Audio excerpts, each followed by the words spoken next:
just want to say I document both of them. I've been on it for 2000. Long time. Good evening. I'd like to call the November 8th meeting of the City of Jacksonville Water and Sewer Advisory Committee to order. First thing on the agenda is the adoption of the agenda. I make a motion that we adopt the agenda as written. I second. Second, thank you. We've got a first and a second. All signify saying aye by raising your hand, saying aye. Any nays? Okay, we're good. Next, approval of the minutes. It's been a while. These are the minutes from the August 9th meeting. So can I have a motion to approve the minutes from the August 9th meeting? I make a motion. Second. Thank you. First and a second. Any discussion on that? In that case, all those in favor of approving the minutes, say aye, raise hand. Thank you. Wally, you are up for the Hurricane Florence discussion. I apologize, being that it has been since August. Unfortunately, we had some weather events that caused challenges for us during our meeting times. So tonight, what I wanted to do is kind of give you an overview of utilities efforts during Hurricane Florence, and then kind of what we did before the storm, what we did during the storm, and then the impacts that it had on the utility system. So with that, I'll just kind of jump right in. As I think everybody knows by now, Hurricane Florence ended up being a Category 2 hurricane. The probably two significant things happened for us. One is we had 50 plus hours of hurricane-related storm winds, in the form of tropical storm before the hurricane actually got to us, and then hurricane force winds, and then tropical storm force winds as it left. Normally you see several hours, not 2 days worth. So that was a significant event for us. And then we had sustained winds of 86 miles an hour with gusts in the just under 100 mile an hour range. And we had 33 inches of rainfall. So as you can imagine, we were inundated with water. And then the New River crested at 7.3 feet. The 33 inches was at what location? It's kind of an average of the area. So that wasn't at the land app. It wasn't at land out, no. So I think at land out, the problem with land out is while we measure its manual rain gauges, and every time they went out to dump them, they were overflowing. So, I think we got to 24 inches or something through our manual rain gauges, but nobody knows exactly how much ran over before we got to it to dump it. And of course, the only one we could access was the one right there at the building, as you'll see in a minute. We did have some time before the storm that we used. As you're aware, we have generators at all of our major lift stations. We have generators at some of our critical wells. We have generators at the water treatment plant, at our land app site, and then of course the important city buildings like the fire station, Center for Public Safety, and City Hall. We spent a lot of that time going around and making sure that, especially on the utility side, that we exercised those generators. We cranked them, we ran them under load to make sure that they would transfer properly and operate the stations and the system as we needed them to. Of course, we went through and refueled them. And then we staged equipment, especially at land app. We have streams and rivers that run right through the property. So we tried to stage equipment where we thought we would need it and be able to gain access to it. We also did that around town. We staged equipment at multiple stations. For example, where we have portable generators, we went ahead and staged them in areas that they would be quick to deploy. We staged bypass pumps and actually hooked them up and had them ready to operate. And even our equipment, such as trucks, tractors, those kind of things. We pre-staged those. We went through and checked all of our pump stations, which includes, checking the pumps, the impellers, the electrical components, and we emptied the trash baskets. And I know that sounds funny, there's not a trash can outside the station that we have to empty. But inside the station, there's actually baskets that sit under the influent pipes that catches, the larger debris. So we went through and emptied those to make sure that they wouldn't cause problems for us. And then we cleaned our high hazard lines. And basically our high hazard lines are either the lines that we typically see blockages associated with grease, things like that, or they're lines that are extremely flat and just don't flow well, and things tend to build up because the wastewater moves slowly through that area. And again, the idea there is that we don't have blockages in our system because it may be difficult to respond to during the event. And then we filled all of our water storage tanks, made sure that we had everything ready on our water system side, and we continued normal operations. And if you remember, it was pretty up into the storm, so we continued irrigation at Land App. And we had previously just come out of emergency spray, and so we had fairly good levels in our lagoon prior to the storm. So we continued all of our normal operations along with these pre-storm activities. During the storm, we had crews that remained throughout the entire event. So they were on pretty much from Thursday to Monday. They stayed at the facilities, and I have a breakdown of where people were that I'll share with you. But the facilities they actually stayed at were the water treatment plant, the Land App site, Public Services Complex, and then we actually had people that stayed in the main pump station also. So that if anything happened there, we could respond quickly.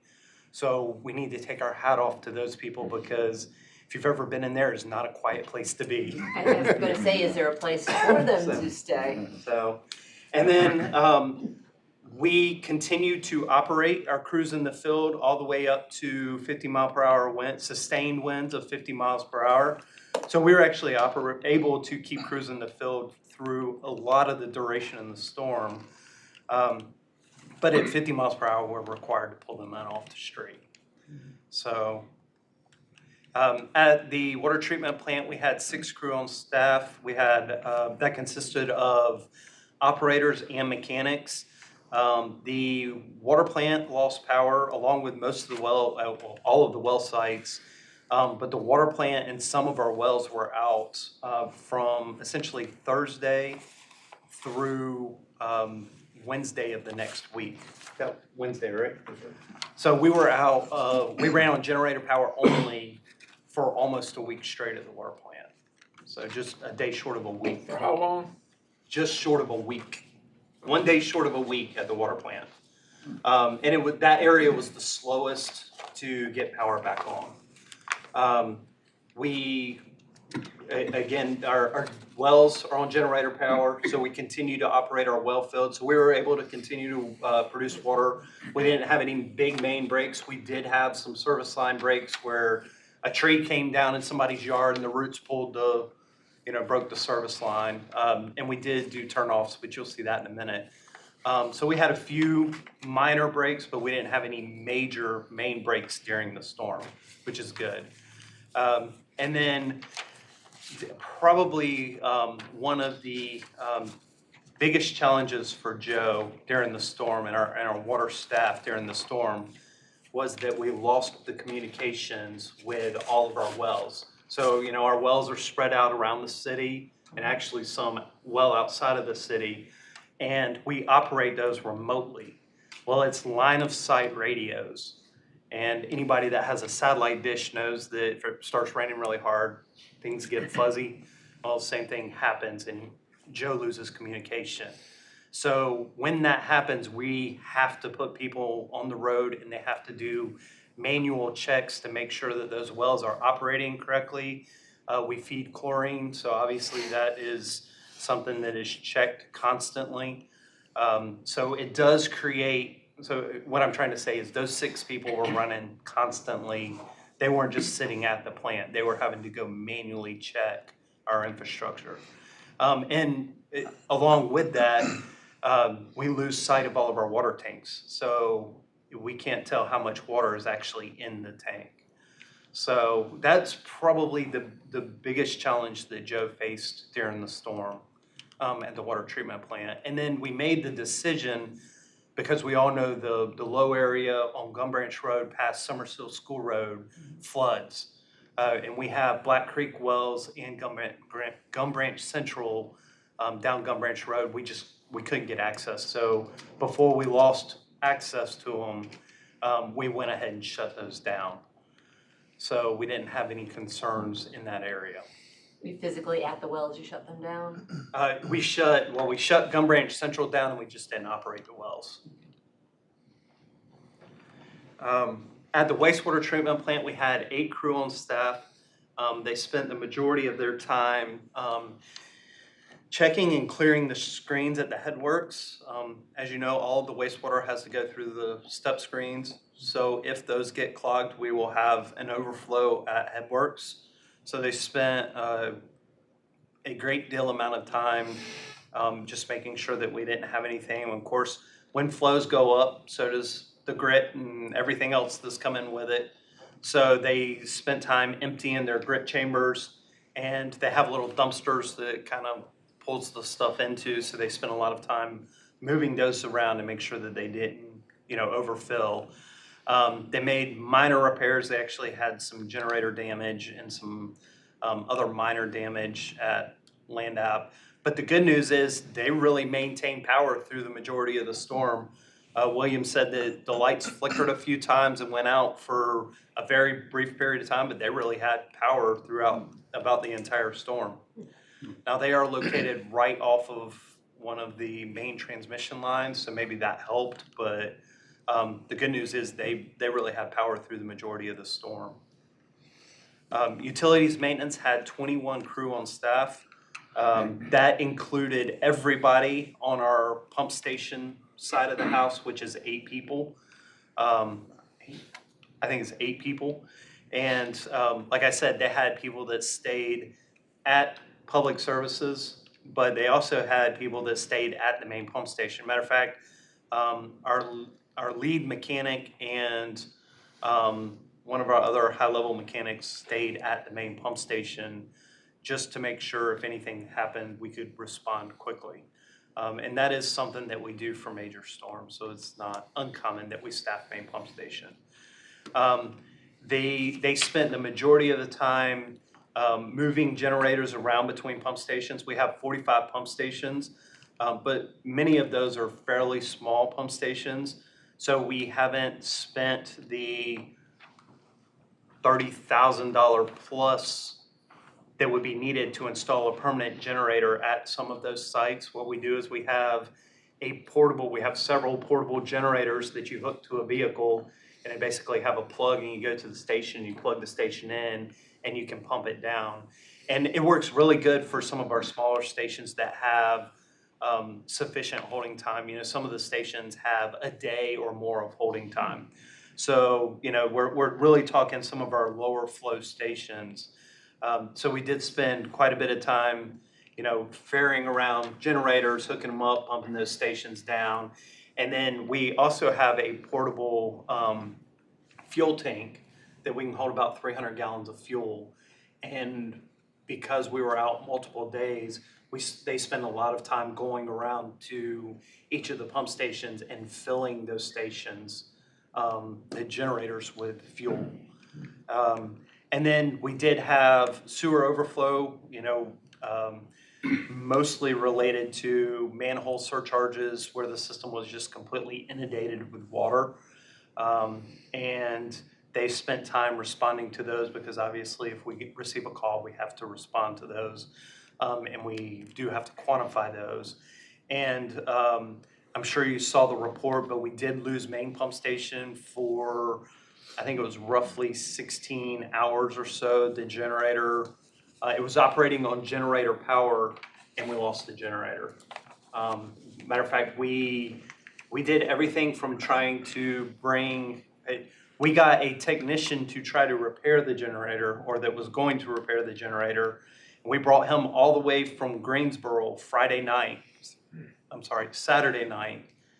and we got him to Kenansville, and we couldn't get him here.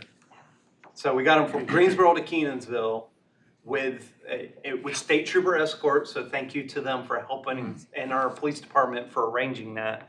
But when we got him to Kenansville, we couldn't get him here.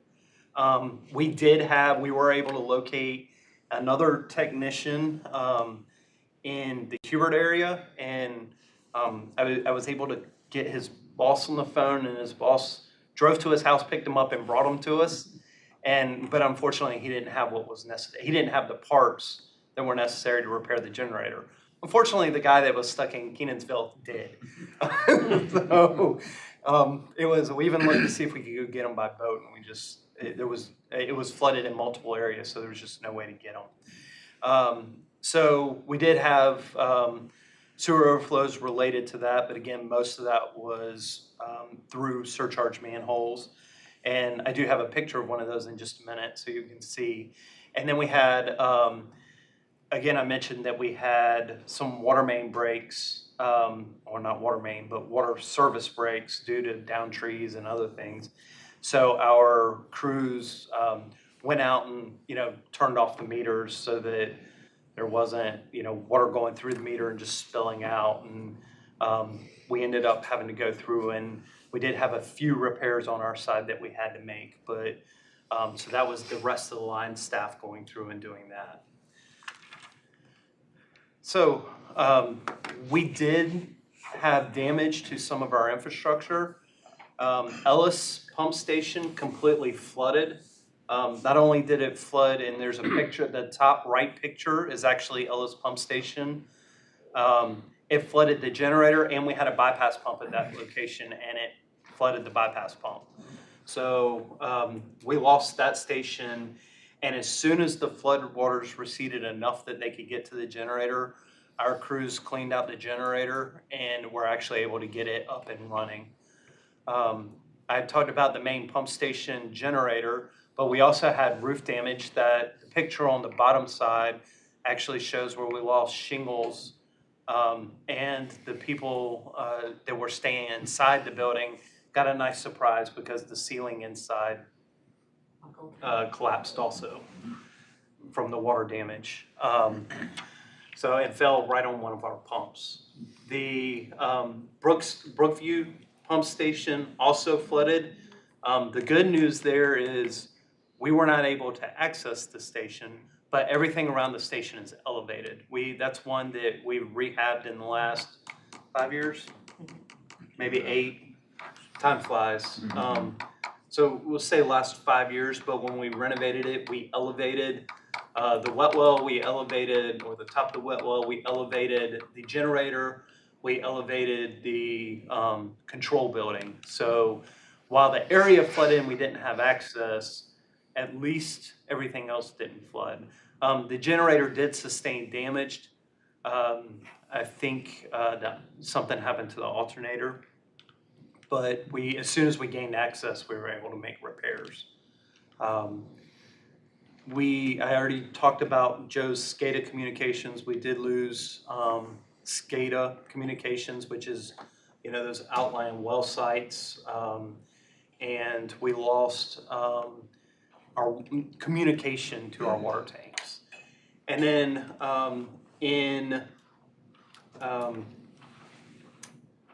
as we were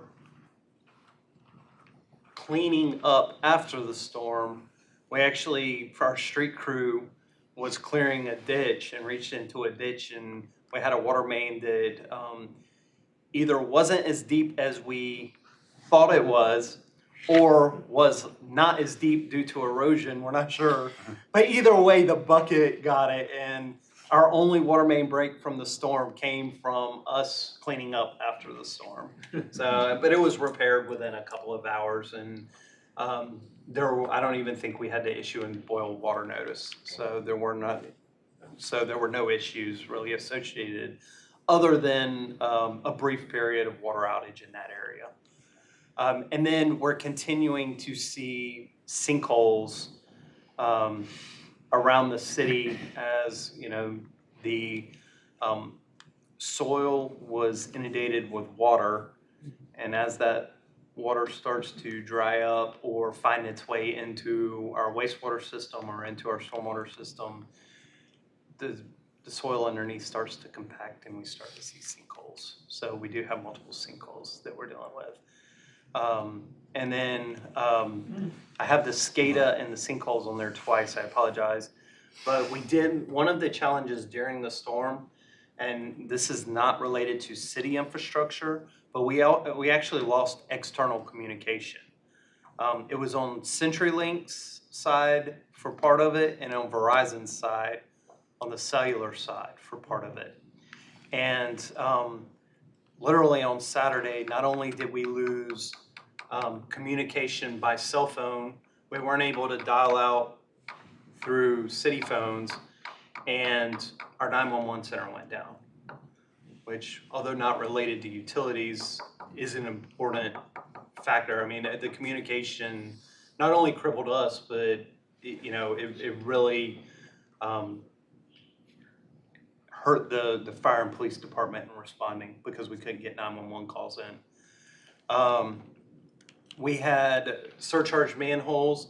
One of the things that we don't think about a lot is, as the manhole lifts and tilts a little bit, we receive calls afterwards, or we end up with things like you see in the picture where the manhole's tilted, so it's a hazard. So those are things that we have to go out after the fact and fix. The good thing is most of the time it's just putting the cover back in the ring. Although we did have a few instances where the manhole moved completely off or something happened. And then I have a picture of the sinkholes up there. We didn't have anything big, nothing that swallowed a car or anything, that the press would love like that. But, there are sinkholes there that, that dirt went somewhere, and a lot of times it's into a pipe underneath, which indicates we've got a problem that we've got to go fix, or leads to a collapsed pipe and a sinkhole that we have to repair. And then lastly, the bottom right picture is actually at the land app site where it crosses Southwest Creek. So that's Southwest Creek. And there's water as far as you can see. The fence to the left is actually a 6-foot high chain link privacy fence. And at portions, it was completely underwater.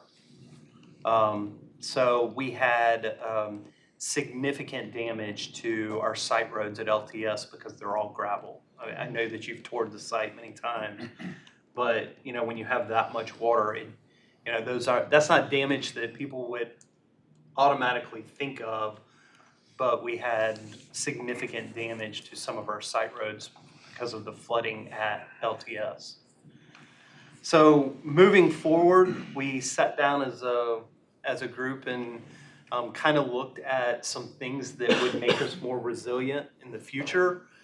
Some of these might be longer term. Some of these we have to evaluate the cost. It's really easy to say, well, if we had a generator at every pump station, we wouldn't have to ferry generators around. But if you only have to pump that station out once a day, does it really, do we really need to invest the dollars to put a permanent generator there? So, some of these we've looked at, and, versus having more permanent generators at our stations, the question is, could we do more with some portable generators? And also some of the bypass pumps. The city of Wilson really stepped up for us. They had, for the main pump station, the city of Wilson delivered us 2 bypass pumps to the main pump station on Sunday. They also delivered when we weren't sure what was wrong with the generator at Brookview, they delivered us a generator on Monday. So, and on Sunday, we were still having tail ends of the effects of the storm. So the city of Wilson, really stepped up. We owe them, you know, some gratitude. And, but if we had, you know, we have a few bypass pumps, but if we had larger bypass pumps or a bypass pump similar to what they sent us, we could have responded quicker. Again, there's some cost benefit analysis that has to be done, but that's something that would make us more resilient in the future. One of the things that we also identified, and this was, we were trying to get power restored quickly to the main pump station, and we could not get the power provider to respond at all. You know, they wouldn't respond. We could not get power restored, and of course, we couldn't get a generator. We couldn't find a generator large enough. It would take a tractor trailer sized generator. The only one that has anything of that size would be the Army Corps of Engineers, and we couldn't get parts. So, I mean, literally, we were dead in the water until Wilson brought us some bypass pumps. But the what came out of that was a comment from another service provider. You know, we have two in Jacksonville.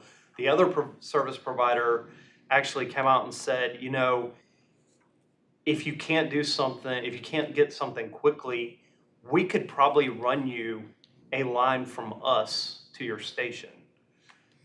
So as they made that comment, you know, while we were able to respond quickly, more quickly than they would have been able to bring us that line, it brings up the question, you know, is that another opportunity for us in the future? We could run from both power providers and have redundant commercial feeds in, so where one system loses power, the other may still have.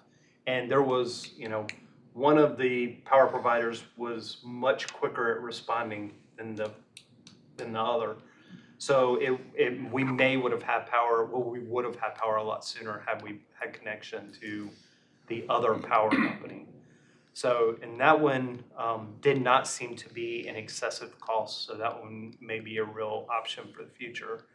But in doing that, we need to look at our other critical facilities as well, to see if that is an opportunity. So the idea behind that would be you have two commercial power sources and then a backup generator. I mean, there's not a way, other than a second backup generator, there's really, that's about as much redundancy as you could build in.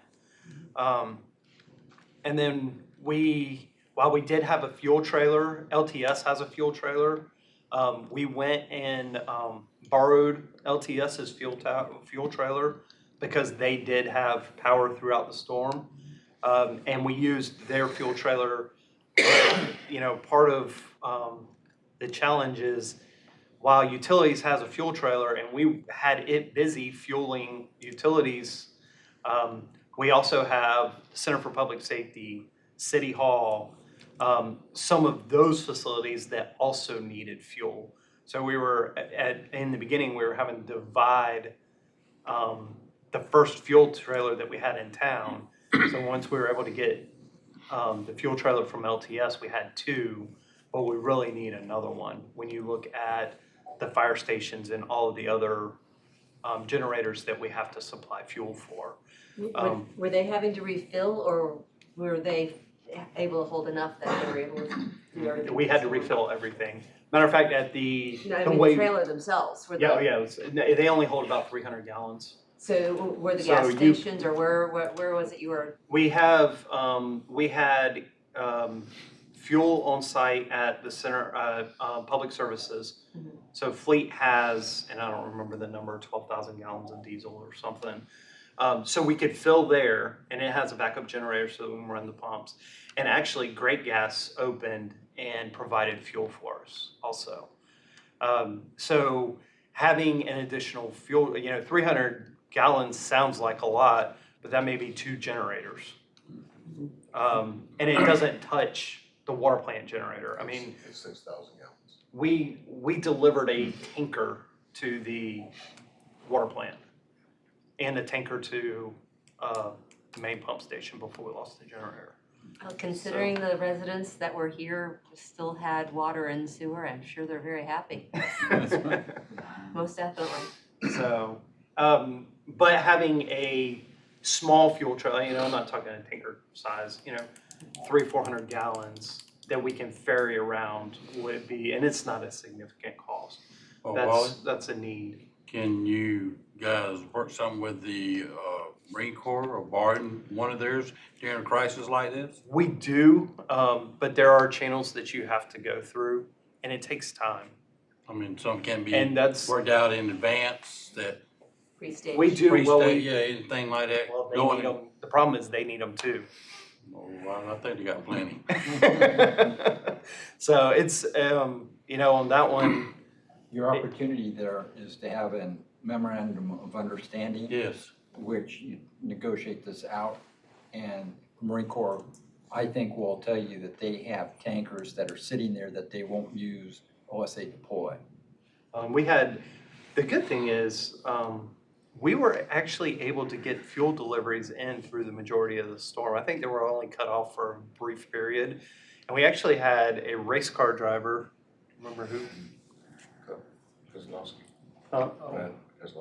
Kozlowski, actually delivered us a free tanker load of fuel. Wow. So we had, the good thing is we had access to fuel. It just took us longer to ferry it around, and that it ties up people and those kind of things. If you memorandum with the Marine Corps for the tanker, you might even get the operators. And that's something we can certainly look Because the into. Marines are willing to support disasters like that. I shipped a whole unit down to Florida for Andrew. And so, You want the training? And then we, like I said, we lost cellular connection. So for the better part of 2 days, we operated off of handheld radios. The real challenge there is that for utilities and public works, we just didn't have enough radios to go around. So some crews had a radio, some crews didn't. The good thing, most of the fixed locations like the water plant, LTS, public services, and I had one in the EOC. So we had radios at most of the fixed locations. But you're sending crews out with orders, but there's no way to check on them. If something were to happen, there's no way for them to contact anybody. So we do need some additional radios. And again, they're handheld units. And then back to the SCADA piece, one of the, for me, most important things that we need to look at is being able to see and control our remote locations. We've kind of looked into it a little bit. In town, we have access to fiber.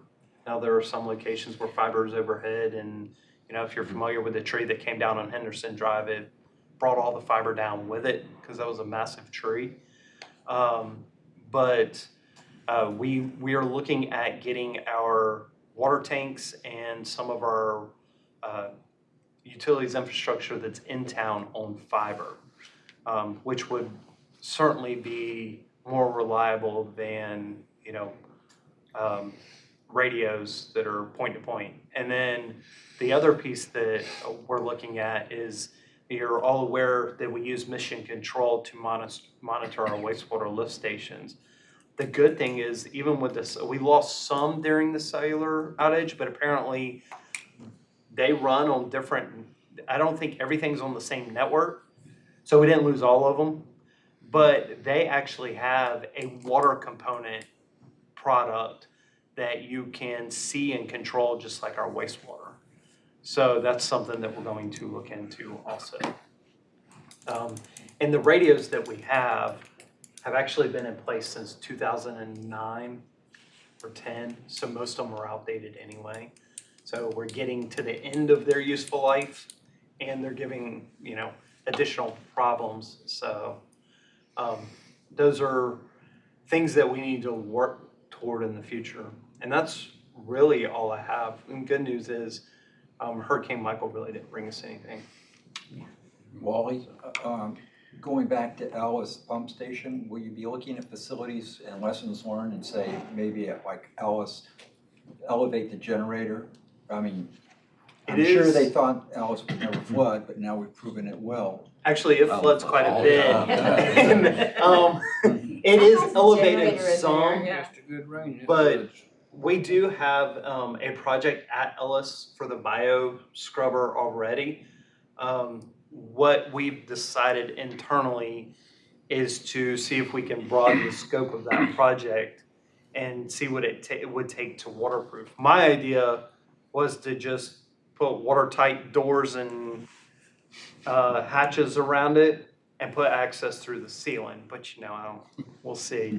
But the problem is, it actually got 3 feet inside the building. Yeah, it was But- close to 3, on an elevated floor that's elevated. The elevated, I mean, it sits about this high to me already off the ground, and it was another 2 or 3 feet in the Well, I building. didn't mean Ellis particularly. I mean, all your facilities that, Yes. you know, may not have planned on having the 100-year flood, 500-year flood reaching it, but we'd see that, I hope, in the next CIP for down the road as a, or if it's not practical, what other options we have. Right, There were also some manholes that you had gone and elevated. that's correct. How did they fare in the storm? Most of them did fairly well because they have bolt-down lids on them. That's good. So it didn't come out there and it didn't get in there. I'm not gonna say it didn't come out further upstream or it didn't get in further upstream, but on most of those. And they're elevated with concrete sections, and the sections are actually strapped together so that water pressure inside doesn't cause them to float off. So those did really well. Is there a logic to looking at getting rain gauges that don't get exceeded at land app? Or is that information that you don't need? I mean, I don't know that it's completely necessary. What we do have is in our, they're electronic at our lift stations, so we can pull data from our lift stations. but you have So, the but they're problem. spread all around. But at Land App, I've talked to William about it, and, you know, part of the challenge is where some of the rain gauges are so remote that there's not power or anything out there, and cell phones barely work. But you have the problem of not knowing the What- inundation, so you have a problem then with what you can spread. Correct. So, But we can use, you know, in that type of situation, we actually went out to the field, walked the field, and looked at what we thought the field could take. You know, you know. So. I got a question. Okay. Your communications, are you not on the same as the fire department, in that same 800 megahertz? The radios we have are, and they worked great. I mean, in buildings, matter of fact, I had to go to Cedar Point for something, and I still have, my radio still worked all the way in Cedar Point. They work great. The problem is we just don't have enough of them. Oh, for okay. utility. I think we have about 20 maybe. So the problem is just not having enough. And I'm not saying that not every individual needs one, but we do need enough for the crew to have one. And they're not cheap, you know, they're $1,500 a piece or something. Yeah. They're not, it's not like going and buying a, you know, a $20 I got another walkie-talkie. question for good for you. At the main pump station, how long did you lose power for? We lost power on, I think it was Friday, and we regained power on Sunday. But we But the lost the generator generator never late worked. Saturday. You didn't get the main generator to work. It worked, it failed late Saturday. So Well, it yeah. worked, it ran for over a day. It operated the station for over a day. It suffered critical failure as it was operating. What'd you do, hook up portable ones? We brought bypass pumps in on Sunday and hooked them up. And about that time, we were able to get commercial power restored too. We were trying to work both sides. But the transfer switch, you just That was not But the it- issue. I know, but I mean, that worked It fine. worked fine. Okay, one more question. The two flooded pump stations, how much damage was done in them? Were they? The Brookview station there wasn't any real damage. The generator failed, but everything was elevated, so it didn't get in the building or anything like that. And the generator failure, we had some parts cost, but it was, minimal. Ellis Pump Station flooded the generator, flooded the bypass pump, and it flooded 2 to 3 feet inside the building. And it did flood some of the controls inside the building. Okay.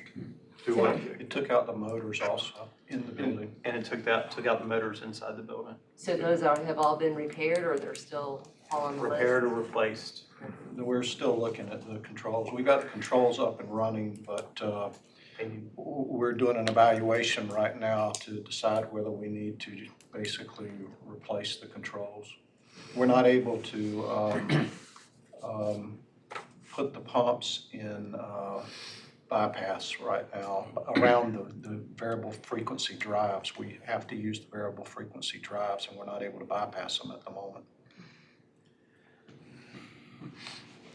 So that's all I really have. Did you? Just a question, looking at the report, you had over 30 inches of rain in September and the lagoons didn't rise any? Well, they rose. Well, just looking at the report, it says it didn't, and that was, that We kind of confused me. once the storm left, we had to emergency spray. Yeah, I would think so. So yes, How Okay. long? but we did have sufficient freeboard before the storm. Now, did Just you have not after. any threats of overflowing, or, We overflowed in the city. I'm talking about at At LTS? Land, no. Okay. No issues with the berms or no damage to the lagoons or headworks or anything like that. Only damage at LTS were the site roads. We did have we have a lot of down trees, but they are FEMA reimburse eligible. So we do have a crew out there working. It's going slow, but they basically, what they can do under FEMA eligibility is cut the tree and push it to the side. So the only thing we can open up is the lateral where we actually have the spray heads. We can't do anything within the forest, just the parts that we would normally maintain. So for FEMA eligibility, it can only be for things that you maintain. So we do have a crew still working out there, opening those, and they'll be there for a while because there's a lot of down trees and large limbs, as you can imagine. And then the site roads, those were the real damage at LTS. With all the people that were out during the storms, which I think you guys did an excellent job. I really do. The city should be proud of what you guys had to go through and do during this time. But with everybody out there, with all the hazards, did anybody get hurt or any? We had one injury. It was after the storm, and it was actually due to equipment failure. One of the bypass hoses, and it was a new hose, just exploded, and so we did have one injury. So that was after, I think that was on Tuesday or so, Wednesday after the storm. So did you lose any data? I mean, obviously, all this communication and stuff, but do we know how many, gallons we pumped during those days and how many came into the, did we set records at the land app for one day? We did. Well, I don't know that we set any records, but we didn't set any records because we were at 17 million. I think we've actually broke that before for a 24-hour pumping. Yeah, it was, I don't know what the instantaneous was. Instantaneous, we can pump as much as 21,000 gallons per minute out there, I think. But the largest was 17.45 million gallons for the 24-hour period. And how about the water produced? Was it down or up? No, it's real simple for us, sir, because we have pressure gauges on the bottom of the tanks. We run around checking them constant. And at each well house that was on, it has a meter as it's on. It's telling how much it's kicking out, and then we just divided it by the days when we could finally get to it. Oh, I see. And if it tells you anything, I wish I'd put this in the report, but the Wednesday storm hit on Thursday. Yeah. The Yeah. Wednesday before, the flow to land out was like 3.4 million gallons or something. Wow. So, on average day, we're close to 5. We hover around 5. So that tells you that The people had evacuation. left. So, the good or bad, the way the state looks at it is if water gets into your system, it is considered wastewater. So what we spilled was most likely rainwater that had gotten into our system. It's considered a spill, but, the good thing is that, our usage right before the storm was 3.4 million gallons. And during the storm, we were seeing 17 million gallons. Come in. So we didn't have people come back during the storm. Now that tells you where we need to focus on I&I. But we also have things flood that don't flood under a normal event either, so. It kind of just flows directly in on you. Yep. Unfortunately. So that's all I have. Thank you. Next up is an update on current capital projects with Greg Michaud. Well, before I do that, what I wanted to do, we thought it would be nice tonight to bring our project management staff from engineering tonight. First of all, so you can once again see Andrew Cassell, who I think you have seen before. He's done a presentation or two before you. And to introduce our 2 new project managers. One is Talia Baracco. Talia came to us right after the storm. She had to go by way of Charlotte to get here. She had to track the storm to be able to start with it. And she came from Florida. Talia was born in Fort Myers, Florida, and grew up in Fort Myers, Florida. And she went to Embry-Riddle Aeronautical University, where she played softball, but she also was a double major in civil engineering and mathematics. That wasn't enough for her, though. She just this past spring graduated with a master's in mathematical sciences from West Florida University. And Told you we got a mathematician. and Guys in trouble. she's currently working on a master's in civil engineering through Mississippi State University, which is one of the okay schools in the SEC. And her boyfriend's in flight training with the Marine Corps, gonna fly Ospreys, which has allowed her to come to Jacksonville. Hopefully he'll stay for a while too. Yes, yes. And Andy Borland, well, he's I guess a military brat. He grew up in San Diego. His father was in the Navy, that's right. And he relocated to Virginia Beach, and he started his career, I guess, with the engineering department with Chesapeake, the city of Chesapeake. And then, I guess, transitioned to become a contractor. He got his unlimited, unclassified contractor's license, went to work for the family business, which is based, I believe, in the Triad. And then he a lot of work history there. But to boil it down, he came to us in 2015 as a utility locator, then became a construction inspector, and then for the, I guess, past 3 months, he's been a project manager with us. So he brings lots of experience to the table. So we wanted to introduce those folks. You will likely see them over the coming meetings, doing presentations here and there. So these are the 2 people it took to replace Deanna? Who? We don't know who you're referring to. I work on another committee that we get to see her. Is she gone? Hey, no, She's She's with- with the oh, city. okay. She went to transport. She's in transportation Oh. now. So. And all she could stand, huh? Yeah, and well, I mean, and Talia's gonna be taking over the CIP, so you will be seeing her in the next month or so as we're pulling the utilities projects together for the capital improvement plan. Yes. And so, the last thing I'll say, these are the folks that manage not only water and sewer projects, but street projects, recreation and parks projects, special projects, the list goes on and on. Right now in the CIP, there are, in this current year's CIP, there are 34 projects funded in this fiscal year, and I dare say we're probably involved in about 80% of them, 80–90% of them. They're in different degrees of progression, anywhere from planning to design to actual construction, but we tend to have our fingers in most of them. So they stay busy.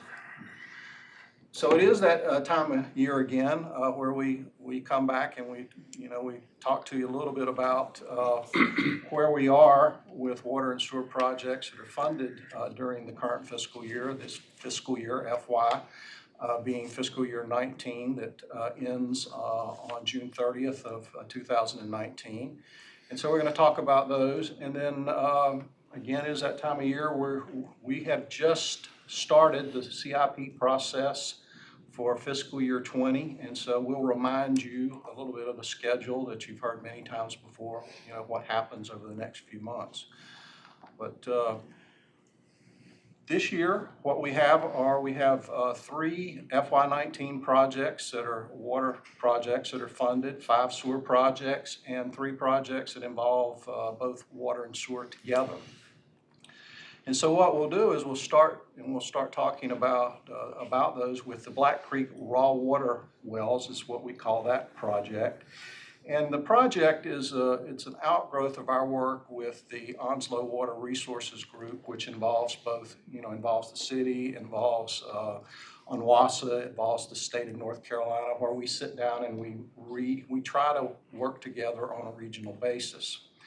And this project, what we're looking at is constructing, we think, 3 raw water wells that are drilled down into the Black Creek aquifer. The way we've got it, the funding sort of planned out is we were planning to construct 1 well in the FY 2021 timeframe, and then possibly 2 others around FY 25–26. This year, we have money for planning only, where we locate a site, we go out and we do some testing. Where we are with that right now, though, is we're temporarily on hold, and that for a few reasons. One of the things that we're doing right now is, the program the state introduced where we were supposed to reduce our withdrawal from the Black Creek aquifer in 3 bites at 25% each, with the last bite coming into 2018. Well, the state has said that we may be willing to forego that last 25% if you can provide us with information to show us that the chloride levels in the aquifer are not rising, that they're either staying steady or declining. And if you can do that, then we're willing to write you a temporary permit that says you can forego that last 25%. So we're working on that right now. And we believe we're confident that we can make the case that with our first 2 reductions that the aquifer, the water levels in the aquifer are actually rising, and the chlorine levels are being steady, if not decreasing a little bit. And so we're getting ready to go together with ONWASA to the state to request that temporary permit. And so that allows us a little bit of flexibility in, where we want to put this well and the timing of the well. And on top of that, we have another project that, depending on what we ultimately decide with this project, may influence where we want to site this first new or Black Creek well. And this project is, as you see the title, the well and well house upgrades. This was a project that started out to essentially upgrade or replace buildings like that you see on the screen that housed the well and the equipment associated with the well. Those buildings had antiquated ventilation, the electrics in them are bad, and the roofs leak. And on top of that, as this project was coming online, these wells discharged through a line that has a chlorine station that injects chlorine into the line that the water from these wells go through. And this chlorine station was located right on Highway 258, and we had a driver that took that station out, ran right into it, totally destroyed it. And so the project sort of morphed to include not only work on the well houses, but also to replace that chlorine station. But if you're going to do the well and the well houses and invest that money, you need to make sure your wells are okay. So we decided to television the wells. And when we televisioned the wells, what we found was that these wells, the conditions of the wells are not favorable, we don't think, for rehabilitation. We haven't totally gotten to that point yet, but we're leaning to the fact that we're not going to be able to rehabilitate these wells, and we'll need to replace them. So again, we go back to the first project where we're going to put in a Black Creek well. Not being able to rehab these wells will help, I guess, us ultimately decide where we want to put this first new well. So we are going to be discussing this with our consultant next week, and then we'll, I guess, finalize our decision concerning whether to rehab the well or choose a different path. Nano plant, that's the water plant. At the water plant, what you see there in that picture is a storage area where we have sulfuric acid tanks. Sulfuric acid being added to the process to help with stripping of volatiles from the water. But what you don't see is of course there's a floor there. It's a concrete floor with a coating on it, and that coating has deteriorated over time, and the concrete floor is corroding. Possibly due to minor spills, could be vapors, but nonetheless it's deteriorating. So we have a project in the CIP to essentially fix the concrete and recoat the floor. But we also have plans to upgrade the chemical feed system because we have problems from time to time with getting the sulfuric acid from the tanks through the feed pumps and into the line that feeds it into our process.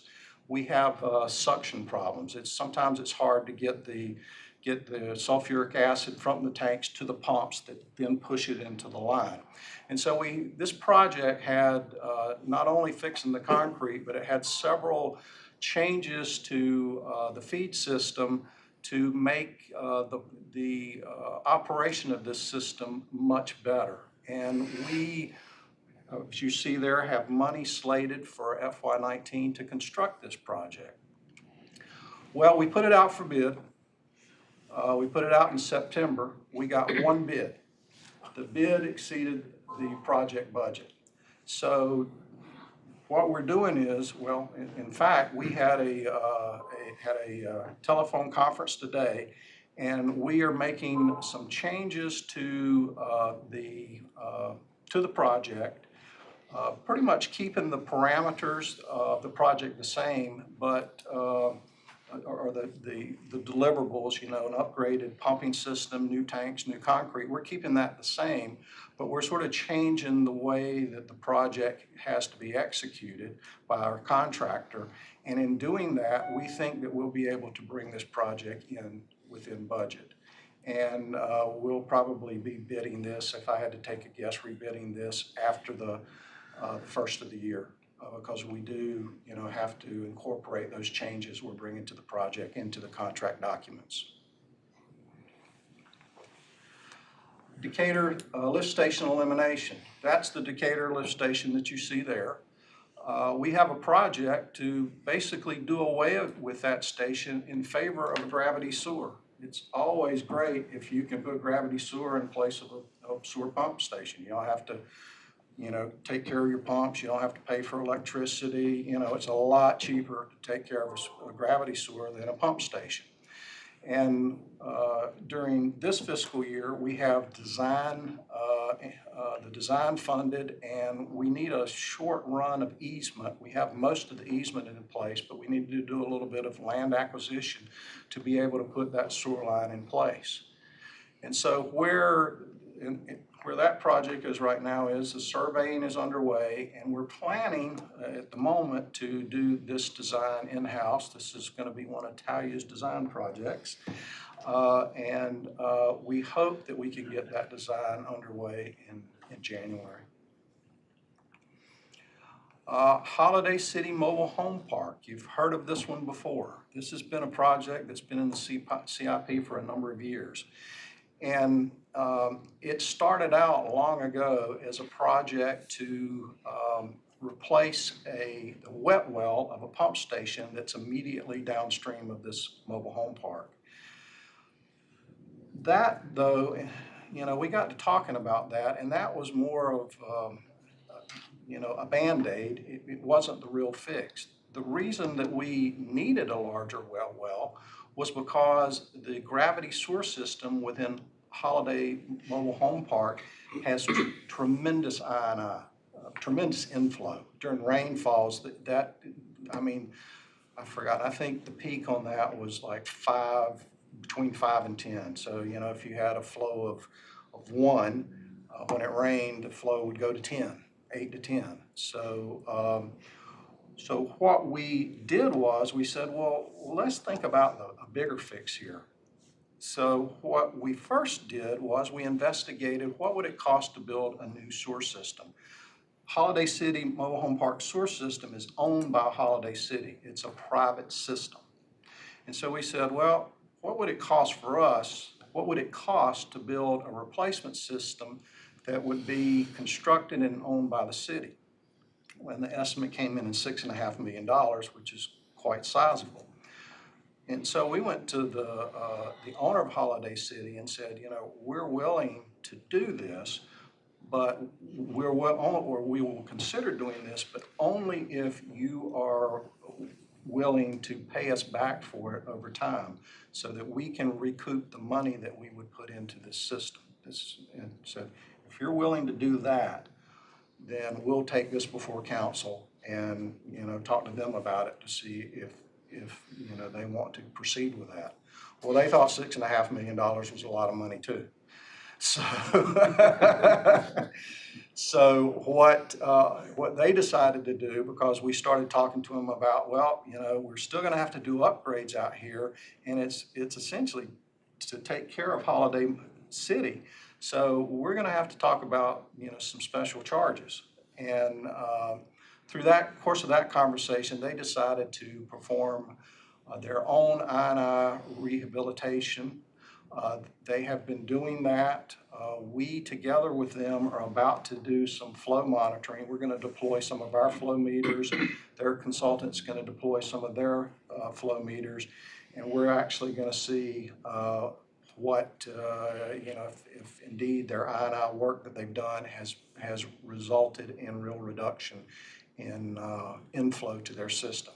So that's about where we are right now. We're having to replace some parts on our flow meters right now, and once those parts get replaced, we're going to be deploying our flow meters, and they've got 2 flow meters, and they're having one of their 2 worked on. So together, we're gonna figure it out. What their project has netted. Greg, do they have a master meter for water? So Yes. they're like one customer? Yes. Yes, they are. Yes. bill. Then Wally's already talked to you a bit about this. What you see there in that picture is something called a biofilter. And, biofilter, what that does is it knocks down the odor that is emitted from, a station the size of Ellis. or the main pump station. They're typically put in our larger pump stations. And air is exhausted through a pipe, for lack of a better word, out of the wet well to this system that is biologically based that reduces the odor in the airflow, and then the air is emitted out the top. These biofilters at our project was to look at the biofilters at Bryn Mawr and at Ellis because they'd been there for a long time. They were becoming maintenance headaches, and so our task was to look at them to see if they could be salvaged, upgraded, or if they needed to be replaced. And in FY18, we were supposed to assess them and start the design, with FY19 the year for replacement or upgrade. Well, we did complete the assessment, and what the assessment says was that, those biofilters were they're at the end of their life, but they were undersized to start with. They're too small. And the other thing, when we finished doing the assessment, the conclusion we reached was that the wet wells that they were serving, the ventilation through those wet wells to get the air out of the wet well and into the biofilter was not sufficient. We in addition to replacing or upgrading the biofilters, we needed to do some things in our wet well to, force the air, pull in more fresh air and force the odor-laden air out of the wet well to the biofilter. But then came Hurricane Florence, because we were just about to go to the design stage where we had decided we were going to replace the biofilters, and then Hurricane Florence came along and flooded the Ellis pump station site, as you saw in Wally's pictures, and we decided that we wanted to take the money allocated for these two different stations and put it all towards the Ellis pump station and combine it with another project that we call the Ellis Lift Station Site Work Project. And again, because the station was flooded and is prone to flooding, it floods fairly frequently. And so when this project was conceived, one of the things that we thought that we would do is that over to the right of that picture is land owned by the city that is considerably higher than the land upon which Ellis Pump Station sits. And we thought that we would, part of the site work would be to put an elevated boardwalk from that high ground to those steps that you see there going into the pump station. Well, that gives us access, but again, behind that biofilter is the generator that got flooded. So you can get to the station, but if power's out and the generator floods and your bypass pump that you brought to the site in case the generator fails gets flooded too, then boardwalk's great. You can go in there and say, yep, nothing's working. So what we want to do is combine the two pools of money and see if we can't make site improvements to do, as you were saying, Mr. Nickel, do things such as raise the generator, raise equipment, and try to make this as flood resistant as we can. And so that's where we are on that. We are negotiating a scope with a consultant right now and hope to have that very soon so we can get started on this one. Before you go forward, how about explaining why it's not just for smell that we need to do this, right? So what does hydrogen sulfide do to the inside of the station and the controls? Yes, it's also corrosive. Hydrogen sulfide is very corrosive. And when I say that the ventilation in the wet well is not sufficient, in these particular stations, the wet well is separated from the control room. There is a doorway, but we keep it closed. Nonetheless, when you go into this station and you go into the control area, the vapors, the hydrogen sulfide is at elevated levels, and it is causing issues, corrosion issues. And so when we, want to force more air through the wet well, that not only benefits, the wet well, but it's going to benefit the control area by making the air in there, for lack of a better description, the way it should be. What's the risk by not doing Bryn Mawrs? It's just, we can keep the biofilter running. I won't say it, I guess what I would say is that it is, it's not a situation that we want to have, but it's not a situation that we have to absolutely deal with, for purposes of health and safety.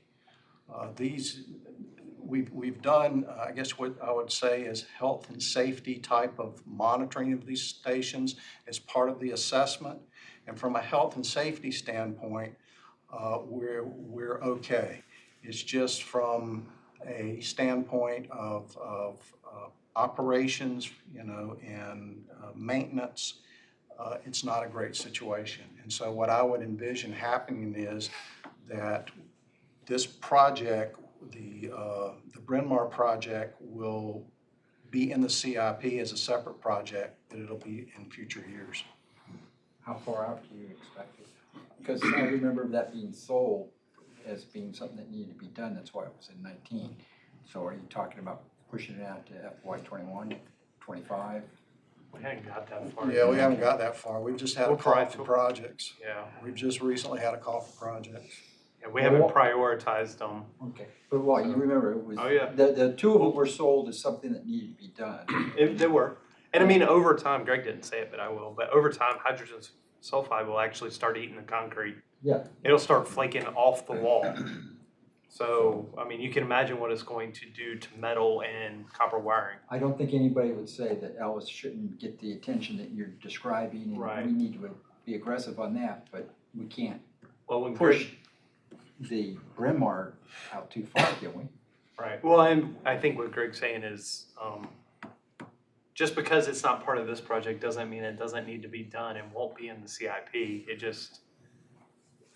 It shows us we need to focus here, and then we can move to, because ultimately we've got to keep Ellis running. We've got to treat the air, but we can't have it shut down for No, several again, I hours, don't think anybody's so- gonna talk about Ellis, but again, I was expecting maybe you would say that Bryn Mawr should be pushed into FY 20 and something in FY 20 be pushed out. And it may be, we'll just have to evaluate. Okay.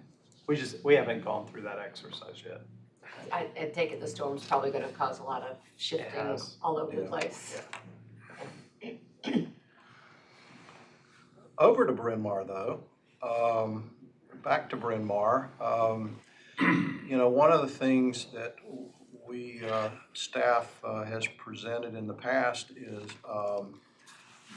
when we talk about the land treatment system and it, being subject to tremendous flows during rainfall events, one of the options that we really like for, mitigating that, to take some of the pressure off the LTS, was to take the sewer from the basin that the Bryn Mawr station serves and redirect it to the Camp Lejeune wastewater treatment facility.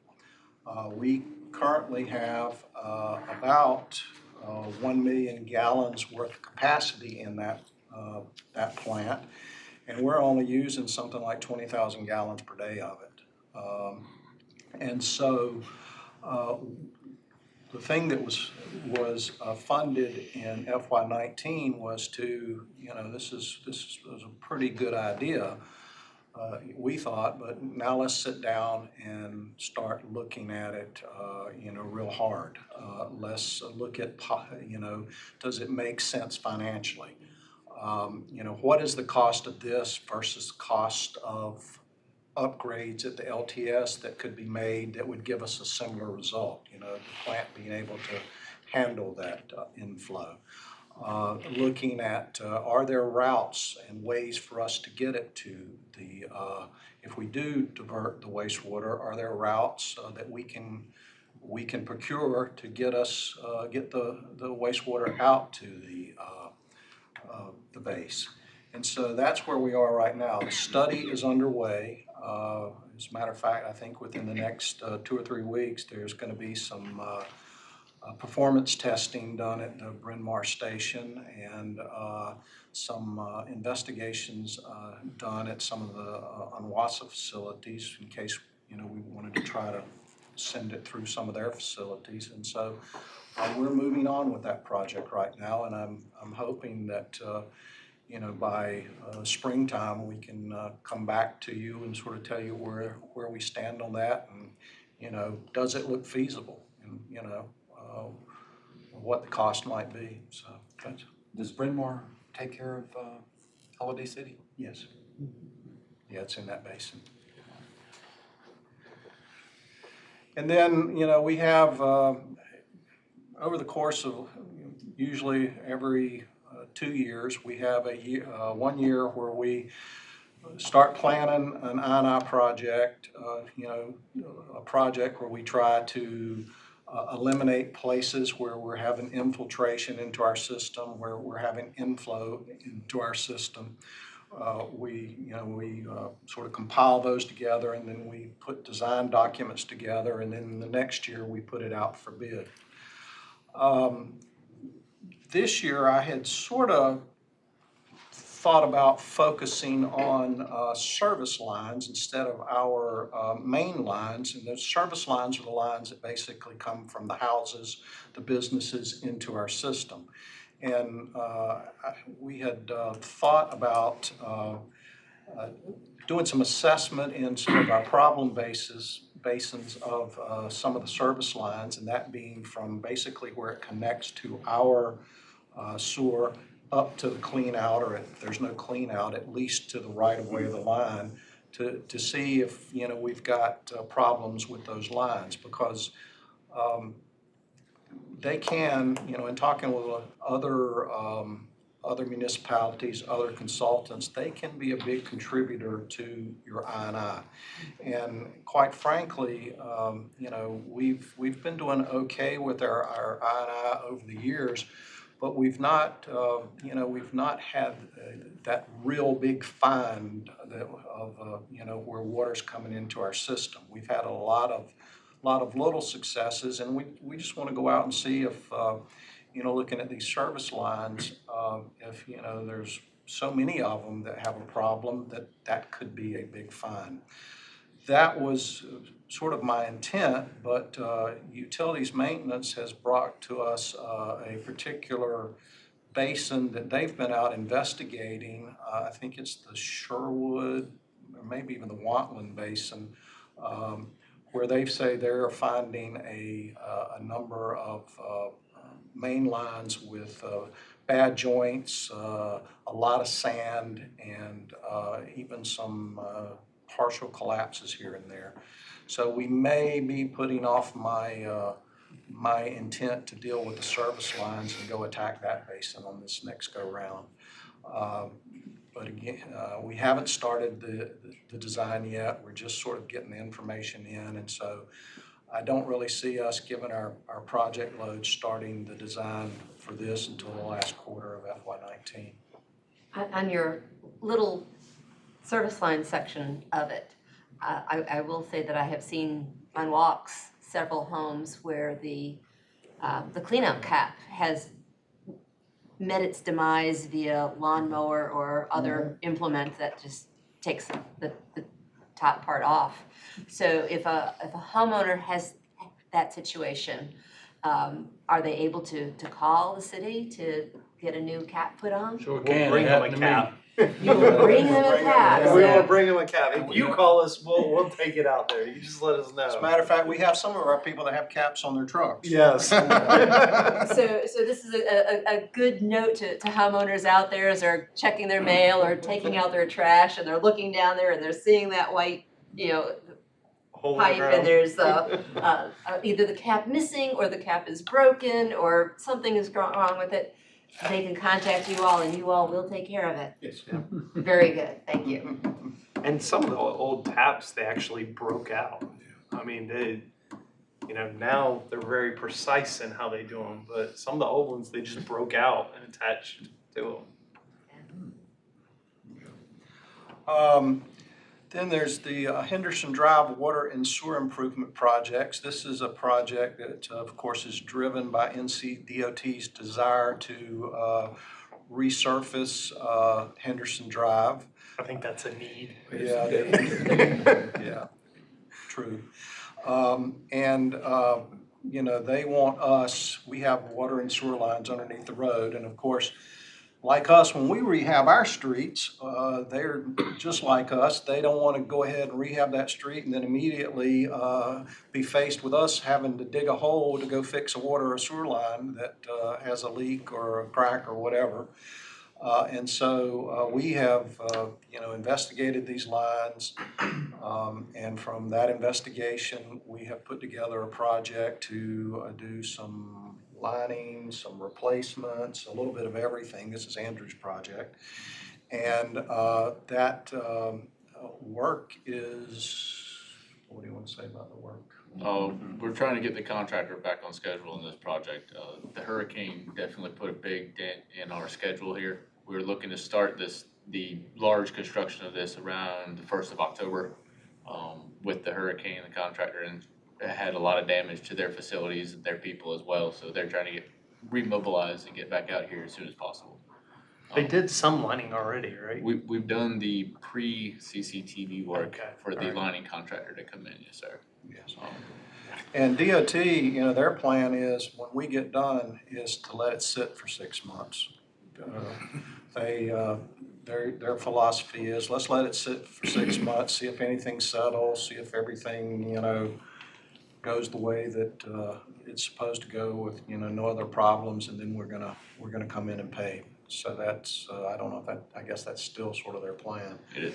So we're working hard to get that one done so that they can get the road paved, because, again, like Wally said, it's not a desire, it's a need.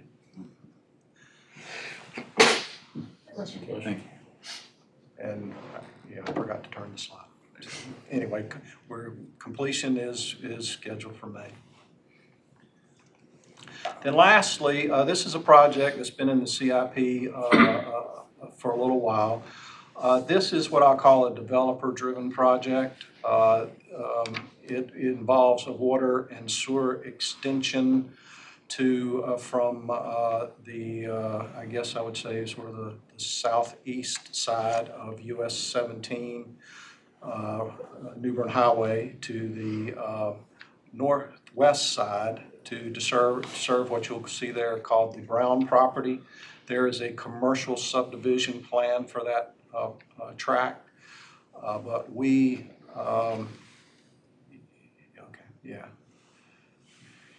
that's the tract we would be serving. We have set up to recoup the money that we would invest in these two lines, a special assessment area to recoup our cost of extending these lines. But because the developer's project has stalled, we're not planning to construct it, even though we have money funded for construction this year. We're just going to put it on hold. We don't want to build something and it not be used. How do you recoup? You say you'll recoup them. How's that done? It's based upon capacity. We assign a capacity to these lines, and then what happens is we prorate, let's say the capacity is 100. If you use 20 of it, then let's just say that, our cost was $100. I'm making things real simple. And if you use 20% of it, 20 of $100 is $20. You pay $20. And the next person that comes along, if they use 10% of the capacity, they pay us $10. That's sort of a simplified first. But it's a of that. special fee on When they top pay of their it. development fees, is it like a surcharge on their Yes. So it's a development fees? one-time development fee when they hook up. What we Yes. used to So call. it's not you know, continuous over the Right. years. Right. Too bad. And it's on top of the system Standard. development fees Right. that we already Right. charge. Okay, thanks. It's in addition to. So that's the last of the active ones for FY19. And this is I said, we would remind you of the process. This is, you've seen this before. During December, it's our plan to, come to you and go through the projects that you have supported in the past that are already in the CIP, albeit in an outlying year. And then it's our plan to come back in January and present to you new water and sewer projects that are proposed. And then, because it's an iterative process, between city manager's office, all the departments and divisions, we plan to come back in February and let you know of adjustments that have happened along the way and review those with you. And it is a continuous process of refining that CIP. And, there's a lot of wants, needs, but, it all comes down to funding. So we have to take that into consideration. And, we typically end up presenting the draft CIP to council not long after the first of the year. And it's, that continues to be an iterative process right up sometimes until the budget's adopted. So when the budget's adopted, the CIP is adopted right along with it. And what happens is, when you adopt the CIP and you approve the budget, what happens is those projects that have money in that FY20 column are actually funded projects. Everything else beyond FY20 is sort of planning. There's no funding put in place. It's just, this is, our roadmap. And so that's, what you're used to and you'll be seeing over the next several months. There'll be a change to that, won't there? With the Yes. new legislation, Yes. we're doing 5 years. We'll be doing 10. You 10, but in December, we'll only see 5 years because that's all that was done prior to, so. Yes, you'll be seeing the projects that, you have in the past said, yes, we think these are And that projects was in the will 5-year support. window. Yeah, it was in a 5-year window. But in the FY20 CIP, we'll start seeing the 10-year window. Yes, and some of those ones that were in the 5-year window may get shifted, out within. No, I'm just saying, 6 to 9. we're gonna see something different because in the past, we always had a 5-year window. This is what was in the last 5-year window. We're just adding one more year when we get the next FY, but now we're gonna get 6 more years. You got 10 years last year. Did we? Yeah, last year was the first year that we did 10 years, I think. I think we changed it last year to match because we were doing system development fees at that time. It was. Yes, last year was the first year. Last year was Greg. first year. I checked before I was pretty sure, but I checked. You were pretty sure. I was pretty sure, sure, but I did check. Go right ahead, you can ask me a question. Greg, let me ask you something. How long has the water plant been in operation? How many years? Since 2009? Yeah. 2009. 9 years. Where you were talking about having to repair the concrete and all like that under those two tanks, did anybody not think about this when they, the contractor or something knows that you might have a small leak or something that's gonna eat that up? It's, yes, it does have a coating. The unfortunate thing is that sulfuric acid, in the concentrations we have it, is so corrosive that it is not unusual for it to do what it's done. And so you do have to perform, I guess I would say, maintenance of that coating. And this project would have normally just been a maintenance project to repair the concrete and replace that coating. But as we got into the project, we started realizing that we had some less than ideal chemical transfer system, that pulls that sulfuric acid out of the tank. So we made it a little bit larger project than it would otherwise have been. But yeah, it's something that they did think of. They did put a coating down, but again, sulfuric acid is pretty tough. Yeah. Who's Okay, work- thank you. Who's working that? Because they've had some advances in that coating. So I would assume that they're gonna not go back to this thing they used 9 years ago. We'll get the more. Yes, Better coating? yes. More And I don't durable. remember what the coating is, but yeah, we've been all through that. We've actually got a very sharp individual working with us on that, a consultant who has done this type of project before, and he is, Aware of he's the on the products that are ball. out there. Yeah, he's on the ball. That Thank you. sulfuric's 93%. Given time, it's gonna do anything. I don't care what it is. It's going through it. Yeah, that's true, but they, again, have had some advances that instead of 3 years, you get 5 years. He's dealt with this project. He showed us some of the other ones on Florence. Okay, I just wanted to know if that, because sometimes we get in the habit of, hey, that's what we put down last time, we'll put it down again. Yeah. Any other questions for Greg? Thank you. Yeah, I guess on to old business. Can't remember that far back. Let's see, how many months worth of old business is there? Anybody have any old business to bring before the board? Got some new business. Got some new business, okay, hearing nothing on, you have no old business, Tom? No old business. On to the new business then, and I take it you're ready to go. Yeah, just a little bit here. On Wausau, had some problems during the hurricane. They had some of their electrical boxes in a couple of their, Wally probably heard about it, in their, several of their pumping stations and all. Something like 27 of them, I believe, the electric motors went out. Sometimes, some of the places, the water raised up enough that they had to rewire all the boxes in there, the electrical boxes. And they had approximately $5 million worth of damage in all their different things.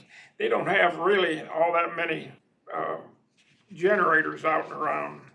Because I know up on Sand Ridge Road, they ran, first the power went out. And then after that, then the water went out because they had a pumping station on 172. They went down and they couldn't get to it due to the trees that were down. It went out like on either late Friday or Saturday morning, and they had to wait until Monday to be able to get the trees, DOT and all like that, get the trees cut up off the roadway. But that was the problem. But FEMA took care of the money they put in for a $6.5 million thing from FEMA, which has been approved. On Rocky Run Road, they've approved 59 more lots in that warehouse or track out there. Let's see, okay, we've decided to go from 6 members on the committee to 7. What committee? On the advisory committee. There's 2 openings if anybody would like to apply. We have 2 openings down there now. We only have 5 members. And we have changed our meeting to every 3 months. We're gonna have it 4 times a year. And that's about the main thing we had. We didn't have enough people there for the meeting last month for a quorum. We only had 3 people there. We had to have 4 for it. So we didn't have a quorum, so we didn't really have a meeting. So that's about it from Wausau. That is it. That is it. That is it. That also gave a good segue to anybody out there listening to this that is interested in serving on a City of Jacksonville board or advisory committee, such as this one. They can contact Wally, or Sure. or Carmen, Miracle. Carmen The city Miracle, clerk. preferably, to find out what they need to do to fill out the forms and bring them back on in. So I believe the forms are also online. Yes, So they they are. can fill them out online or the paper version. Yep. This board needs 2 people. I'd be happy to have people apply for that. And there are other boards and committees with the city that have vacancies as well. So be happy to have people join us as we discuss various issues. Any other new business? Wally? I have just one that I wanted to share with you. I don't know whether you know or not. I believe we've talked about it before, but we lease space on our water tanks to cellular customers. I just wanted to share with you, we just renewed a lease. It's essentially AT&T through a different company, but it's essentially AT&T's the carrier. And that lease is a 7-year lease. It's for Commons and Bryn Mawr. And basically the revenue to the utility fund, because it's on the water tanks, to help offset rates over that 7 years will be about $1 million. It's actually just over $1 million, $1,076,000. Okay. So we do look for, other opportunities and revenue streams. So that is a very good one. We also have, that's just with these 2 leases, but we also have Verizon Wireless. So we have other leases on those tanks. And T-Mobile, thank you.